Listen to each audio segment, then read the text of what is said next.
Hello दोस्तों, स्वागत है एक बार फिर से आप सभी का खबर पॉलिटिक्स पर। तो दोस्तों, आज हम आपके लिए लेकर आए देश और दुनिया की तमाम बड़ी खबरें, तो वीडियो को आप अंत तक जरूर देखिए। चलिए दोस्तों, पहली बिग ब्रेकिंग न्यूज में आपको बताएंगे राम मंदिर चढ़ावा चोरी विवाद को लेकर अखिलेश यादव का आरएसएस पर हमला।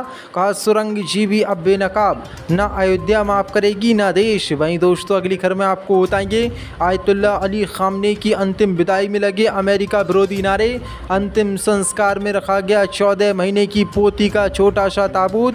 पूरी दुनिया भर में सभी लोगों की आंखें नम। वहीं दोस्तों, आपको बताएंगे राम मंदिर चंदा विवाद को लेकर कांग्रेस का बीजेपी आरएसएस पर निशाना। कहा बीजेपी आरएसएस ने जिस तरीके से देश के राम भक्तों को धोखा दिया, उससे पूरा देश आहट। ये लोग राम के पुजारी नहीं बल्कि हैं व्यापारी। वहीं दोस्तों, अगली खबर में आपको बताएंगे अरविंद केजरीवाल का मोदी पर बड़ा हमला।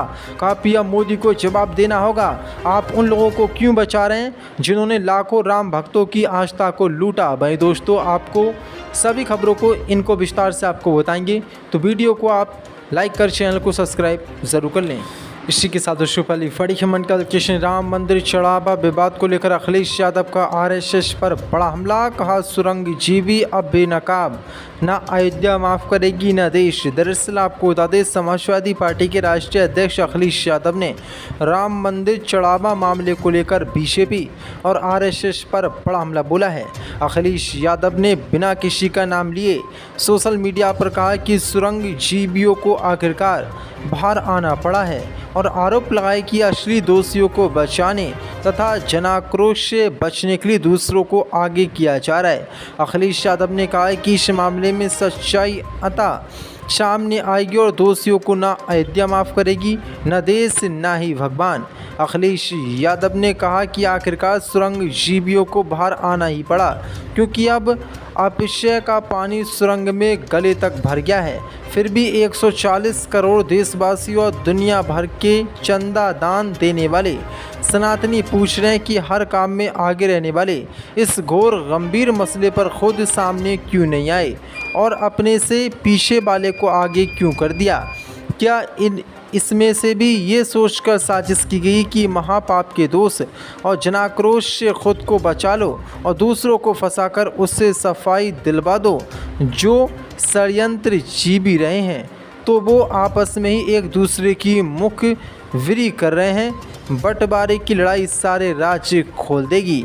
अखिलेश यादव ने कहा कि जो सातिर से लगाकर बोरी भरकर सुरंग के रास्ते बहुत दूर निकल गए हैं, वो असली पापी याद रखें कि जहां भूमिगत मार्ग खत्म होगा, उस अगले छोर पर सत्य उनके पापों की सजा देने के लिए प्रतीक्षा कर रहा है। यानी कि अखिलेश यादव ने सीधा सीधा आरएसएस पर हमला बोला है और कहा है कि आरएसएस हर चीज़ में सबसे आगे आ जाता है, लेकिन राम मंदिर इतना गंभीर मामला है, इसमें बिल्कुल चुप है। इसलिए आरएसएस को अखिलेश यादव ने सुरंग जीबी बताया है। इसी के साथ लिपाड़ी के मन का कृष्ण कांग्रेस का बीजेपी आरएसएस पर हमला। कहा बीजेपी आरएसएस ने जिस तरीके से देश के राम भक्तों को धोखा दिया, उससे पूरा देश आहट। ये लोग राम के पुजारी नहीं व्यापारी हैं। दरअसल आपको बता दें, राम मंदिर चढ़ावे में चोरी को लेकर लगातार बीजेपी और आरएसएस घिरती जा रही है।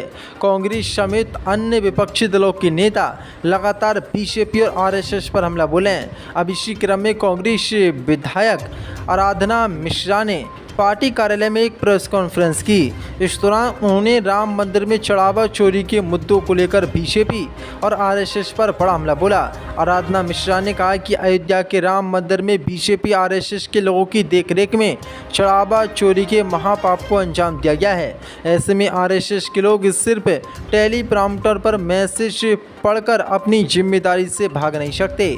बीजेपी आरएसएस ने जिस तरीके से देश के राम भक्तों को धोखा दिया है, उससे पूरा देश आहट है और ये लोग राम के पुजारी नहीं बल्कि राम के व्यापारी हैं। उन्होंने कहा कि राम मंदिर में हुई चढ़ावा चोरी पर दुख व्यक्त करने से आरएसएस इस महापाप से खुद को अलग नहीं कर सकती। आज जो आरएसएस इस महाचोरी से खुद को अलग दिखाने की कोशिश कर रही है, वो बताए क्या चंपत राय, अनिल मिश्रा और गोपाल राव आरएसएस से जुड़े नहीं हैं? आखिर क्यों इन लोगों पर अभी तक एफआईआर नहीं हुई है? उन्होंने कहा कि राम मंदिर हमेशा से बीजेपी के लिए एक चुनावी मुद्दा था, जिसे अंत में सर्वोच्च न्यायालय के आदेश के बाद बनाया गया, लेकिन बीजेपी पूरी तरीके से अपनी जिम्मेदारियों से हट गई और बीजेपी आरएसएस ने वहां पर खुलकर चंदा में जो राम मंदिर का चंदा था उसमें चोरी की है। और अब राम भक्तों के साथ जो बीजेपी आरएसएस ने धोखा किया है, ये लोग राम के पुजारी नहीं हैं बल्कि व्यापारी हैं। इसी के साथ पढ़िए मंडल कृष्ण आयतुल्ला अली खामनी की अंतिम विदाई में लगे अमेरिका विरोधी नारे। अंतिम संस्कार में रखा गया 14 महीने की पोती का छोटा सा भी ताबूत। दरअसल आपको बता दें, ईरान की राजधानी तेहरान में पूर्व सर्वोच्च नेता आयतुल्ला अली खामनी के अंतिम दर्शन और अंतिम संस्कार की शुरुआत हुई, जिसमें हज़ारों और लाखों करोड़ों लोग शामिल हुए। उनका ताबूत ईरान के राष्ट्रीय ध्वज में लिपटा हुआ था और उस पर उनकी पारंपरिक काली पगड़ी रखी गई थी। उनके साथ परिवार के अन्य दिवंगत सदस्यों के ताबूत भी रखे गए, जिनमें उनकी 14 महीने की पोती जहरा मोहम्मदी का छोटा ताबूत भी शामिल था। बताया गया कि जहरा मोहम्मदी की 28 फरवरी को उस हमले में मौत हुई थी, जिसमें खामनेई और उनके परिवार के कुछ अन्य सदस्य भी मारे गए थे। बच्ची के ताबूत को भी राष्ट्रीय ध्वज में लपेटकर उसकी तस्वीर के साथ श्रद्धांजलि स्थल पर रखा गया। खामनेई का पार्थिव शरीर तेहरान लाया गया। उनके अंतिम संस्कार से जुड़े सार्वजनिक कार्यक्रम 6 दिनों तक ईरान और पड़ोसी इराक के विभिन्न शहरों में आयोजित किए जाएंगे। इस दौरान उनके पार्थिव शरीर को कई प्रमुख धार्मिक और ऐतिहासिक स्थलों पर ले जाया जाएगा ताकि लोग अंतिम श्रद्धांजलि अर्पित कर सकें। शुक्रवार शाम से ही तेहरान की ग्रैंड मौसल्ला के बाहर बड़ी संख्या में लोग इकट्ठा होने लगे थे। शनिवार को परिसर आम जनता के लिए खोला गया तो हजारों लोग अंदर पहुंचे और देखते ही देखते पूरा शोक संवेदनाएं वहां पर बढ़ गईं। आपको बता दें, अंतिम दर्शन के दौरान ईरान के वरिष्ठ नेता भी मौजूद रहे। संसद के स्पीकर और अमेरिका के साथ बातचीत में ईरान के प्रमुख वार्ताकार मोहम्मद बगेरी गालिबाफ भावुक नजर आए और उनकी आंखों में आंसू देखे गए।